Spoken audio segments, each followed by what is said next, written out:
नमस्कार एंड जय हिंद।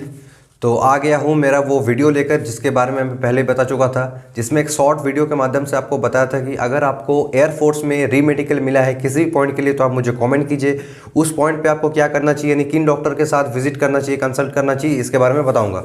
सबसे पहले मैं खुद यहाँ पर दिखा देता हूँ, एक दो लड़के लिख देते हैं कि तुम्हारा हुआ था या नहीं।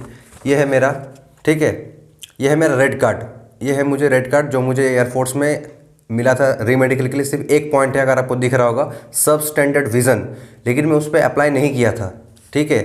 तो ये मेरा टाइम का था जब मुझे रीमेडिकल मिला था सब स्टैंडर्ड विज़न के लिए, यानी चश्मा का दिक्कत था, चश्मा का सही बना के जाता तो वो हो जाता। और जो PSL है आप चेक कर लेना 01/2023 का, उसमें नाम भी था, लेकिन बस इसमें मैं अनफिट हूँ तो इसलिए नहीं हुआ था। तो अब जो मेन सवाल आए हैं जिस चीज़ के ऊपर हैं उसके बारे में बता रहा हूँ, क्योंकि हो सकता है आप नए देख रहे हैं, ठीक है। तो आप में अगर ये प्रॉब्लम रहा तो आपका भी हो जाएगा कि आपको किन डॉक्टर से विजिट करना है।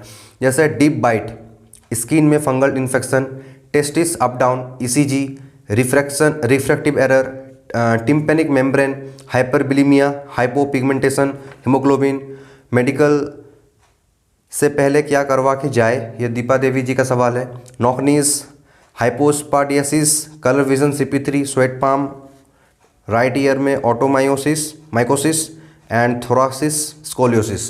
तो अब मैं बताऊंगा कि आपको जिसके लिए पॉइंट है आपको उस किस डॉक्टर से विजिट करना चाहिए। उससे पहले मैं दीपा देवी जी का जो सवाल है वो ले लेता हूं कि मेडिकल से पहले आप क्या करवा जाए। नॉर्मल चीज़ है, सबसे पहले अपन ईयर जो है वो चेक करा लीजिए कि ईयर में कहीं कुछ दिक्कत है या नहीं। अगर आपका लगता है कि गंदा ईयर में तो ईयर साफ़ करवा लीजिए, ठीक है। फिर आपका दांत में 20 डेंटल पॉइंट्स है कि नहीं, प्लाक वोलक है कि नहीं, ये सब आप देख लीजिएगा। अगर कहीं कीड़ा लगा हो या फिर कुछ दांत खराब हो तो वो ठीक करा के जाइएगा। बस यही कुछ बेसिक चीज़ रहते हैं। आई साइट देख लीजिएगा कि आपका कितना आई साइट है, जितना आई साइट आपका है अभी वो वहाँ पर फिट होता है कि नहीं। अगर नहीं होता है तो चश्मा लगाना पड़ेगा, प्रिस्क्रिप्शन चाहिए, ये सब है जो आपको करा के जाना है।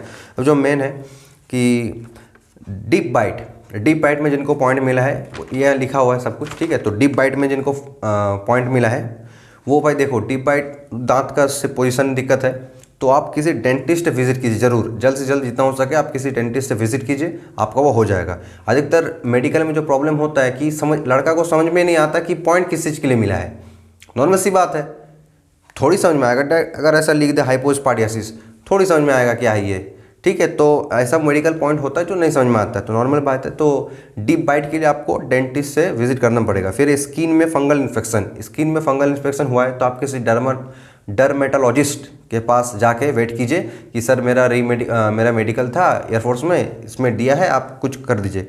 टेस्टिस अप डाउन यानी छोटा बड़ा जो होता है इसमें भी सर्जरी होता है। आप जो हाइड्रोकोनोलॉजिस्ट होता है उनसे आप भेंट कर सकते हैं। फिर ECG, सबसे ज़्यादा प्रॉब्लम तो देखा हूँ ECG में ही दिया है। ECG जो है हार्ट का तकलीफ़ है। एक होता है कि आप में हार्ट में सच में कुछ ना कुछ प्रॉब्लम है जो कि जेनेटिक होता है या फिर आ जाता है, हो सकता है कि अगर आपका हार्ट कमजोर है वो अलग बात है। एक होता है कि हार्ट सही है उसका, बस वो नर्वसनेस के कारण यानी टेंशन के कारण मेडिकल में ECG में पॉइंट लेके आते हैं, ठीक है। तो ये आपको देख लेना पड़ेगा, तो इसलिए आप किसी कार्डियोलॉजिस्ट के पास जाके जरूर एक बार दिखाएं, ECG हो या फिर CVS हो जो लिख रहे हैं। फिर रिफ्रैक्टिव एरर आप भाई जो आँख का डॉक्टर है उसे दिखाएं। फिर टिम्पेनिक मेम्ब्रेन आप ENT डॉक्टर को दिखाइए। टिम्पेनिक मेम्ब्रेन ये ईयर में डिफेक्शन है तो ENT जो होता है ईयर नोज थ्रोट, तो इसलिए आप ENT डॉक्टर को दिखाइए। फिर हाइपरबिलीमिया यानी जो बिलिरुबिन की मात्रा होती है हमारे ब्लड पे वो ज़्यादा हो जाती है, ठीक है। तो नॉर्मल जो है वो है 0.2 से 1.2 मिलीग्राम पर डेसीलीटर, 0.2 से 1.2 मिलीग्राम पर डेसीलीटर। अगर आपका इससे ज़्यादा है तो आपका हाइपरबिलीमिया है। तो ये भी आप ये नॉर्मली आप किसी जनरल फिजिशियन के भी दिखा सकते हैं जो काफ़ी अच्छा है जनरल फिजिशियन। ऐसा ना हो कि नॉर्मल कोई होम्योपैथी दिखा ले रही, ठीक है। मैं छोटा बड़ा नहीं कर रहा हूँ किसी को, बट मैं बोल रहा हूँ कि अच्छे से अच्छे जो जनरल फिजिशियन होते हैं आप उनको दिखा सकते हैं। कुछ दवाई देंगे, कुछ विटामिन देंगे, ठीक हो जाएगा वो, ठीक है। तो 0.2 से 1.2 मिलीग्राम पर डेसीलीटर होता है। अगर इससे ज़्यादा किसी का है बिलिरुबिन तो उसका वो प्रॉब्लम होता है। फिर हाइपोपिगमेंटेशन अगर किसी को हाइपोपिगमेंटेशन के लिए मिला है तो आप भाई स्किन के डॉक्टर के पास जाइए, यानी डर्मेटोलॉजिस्ट। फिर हीमोग्लोबिन एक जन लिखा है मेरा 11.5 है, एक जन लिखा है मेरा 10.5 है। आपका काम हीमोग्लोबिन है, क्योंकि जो 19 के ऊपर से यानी 18 के ऊपर से जो लड़का का हीमोग्लोबिन होना चाहिए वो होता है आपका 13.1 से 70.5, ठीक है, 13.1 से 17.5। तो आपका जिसने लिखा है 11.5 और एक ने लिखा है 10.5, तो आपका कम है। तो इसमें भी आप किसी एक अच्छे से अच्छे जनरल फिजिशियन को दिखाइए, वो आपको कुछ फ्रूट सजेस्ट करेंगे जिससे खून में हीमोग्लोबिन की मात्रा बढ़ेगी, आयरन टैबलेट्स देंगे, कुछ भी देंगे। तो आप किसी जनरल फिजिशियन को भी नॉर्मल दिखाए, बट हाँ अच्छा होना चाहिए, ठीक।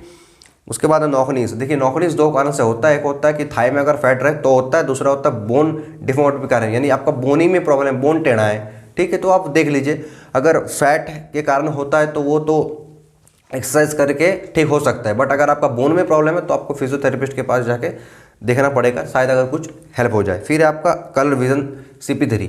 CP का मतलब होता है कलर परसेप्शन टेस्ट। तो CP3 भाई अलाउ नहीं होता है एयरफोर्स में, CP2 होता है। तो आप मान के चलिए कि अब आपके भगवान भरोसे है, इसमें कुछ नहीं होता। कलर विजन है पर है तो कलर विजन उतना कुछ नहीं होता। कॉन्टोरा फोन्टोरा क्या लासिक उसिक होता है वो नॉर्मली उतना भी कलर विजन में इफेक्टिव नहीं होता है, ठीक है। CP3 जो है, CP2 तक अलाउ होता है, तो ये भगवान भरोसे है। लेकिन हाँ ऐसा मत करना कि रीमेडिकल में मत जाना, रीमेडिकल में ज़रूर जाना, कुछ भी हो सकता है, ठीक है। लक भी साथ दे देता है कभी कभी, याद रखना हमेशा। सिर्फ खुद का मेहनत तो है ही, लेकिन साथ में लक भी फेवर करता है। इसलिए ऐसा मत करना कि रीमेडिकल में ही तुम नहीं गए, रीमेडिकल में ज़रूर जाना, ठीक है।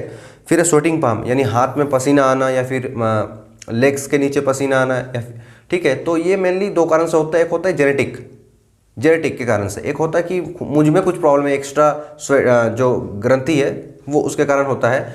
इसे इंग्लिश में क्या कहते हैं मुझे एग्जैक्ट नहीं पता। तो भाई देखो, एक पाउडर होती है एंटी स्वेटिंग पाउडर या फिर कुछ ऐसी नाम है उसका, आप मेडिकल में जाकर बात करना इसके लेके कि मुझे कैसा पाउडर चाहिए। अगर मेडिकल में ना हो तो किसी स्किन डॉक्टर के पास चल जाना, बोलना सही भैया मेरा सर जी मेरा रीमेडिकल है, ऐसा सब बात है, तो एक पाउडर सजेस्ट कर दीजिए। एक पाउडर मिलता है, उसको आप अगर लगा लेंगे, ठीक से अप्लाई करेंगे तो ऑलमोस्ट 14 to 15 आवर्स तक वो सही रहता है। यानी आप मेडिकल से घुसने से पहले वो अगर अप्लाई करके जाएंगे तो आपको ठीक ठाक रह जाएगा, ऐसा कोई दिक्कत नहीं आएगा। फिर ऑटोमाइकोसिस राइट ईयर, आप ENT डॉक्टर दिखाइए ऑटोमाइसिस राइट ईयर के लिए। जो ट्रीटमेंट तो मैं थोड़ी बोल पाऊंगा यहाँ पर कि ट्रीटमेंट क्या करना है, वो तो डॉक्टर बोलेंगे ना।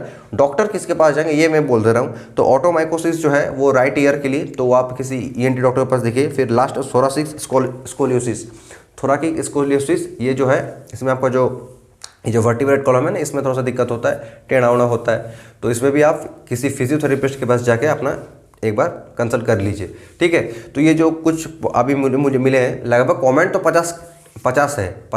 जब मैंने लास्ट देखा तब 50+ थे, बट उसमें में जो मेन चीज़, जैसे ECG में 5-6 कमेंट आया है, फिर आई में 3-4 कमेंट आया है। तो वही चीज़ है, अगर आपको लगता है आई में दिक्कत है तो आप भाई किसी आई के डॉक्टर के पास जल्द जाकर चेक क्यों नहीं करवाते, आप जरूर जाइए, ठीक है। और मैं फिर से कह रहा हूँ भाई, कलर विजन वाले बंदे को कि तुम्हारा CP3 है, CP2 अलाउ होता है, कलर विजन मस्ट है। हर डिफेंस में उसको काफ़ी मैंने इंपॉर्टेंस दिया जाता है। तो लेकिन फिर भी कुछ भी हो, राम भरोसे ही सही, लेकिन चल जाओ, ऐसा मत करना कि तुम नहीं गए, ठीक है। तो फिर भी अगर कुछ एक आध कमेंट आता है कि क्या करना है वो मुझे कमेंट कर सकते हैं, दूसरा एक वीडियो लाने की कोशिश करूँगा। तो मिलते हैं नेक्स्ट वीडियो में, तब तक के लिए Jai Hind, goodbye and take care.